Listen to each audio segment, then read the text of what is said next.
are the 5 components of an intelligent machine? That is, first, learning.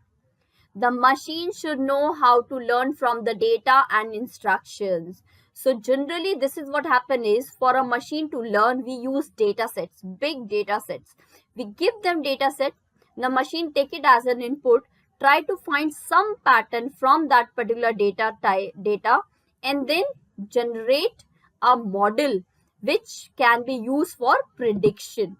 So this process a machine should be able to do. Then reasoning. Whenever there is any decision is to be taken, the machine should be able to reason that particular move, why that action is taken. So how to reason after learning is what we have to provide to the machine. This is your second component.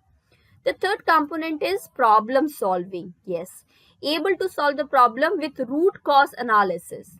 Complete analysis a machine should be able to do to solve if there is any obstacle coming in between that process or during reaching of the goal. Perception. Perception is very important to understand the environment, how to utilize sensors for solving the problems. Perception means to perceive the required environment which is given, what is happening, what are the factors there, and then when you understand completely what is the environment, when you have perceived the problem, then you can go for the solution. And how a machine perceive this? Using sensors.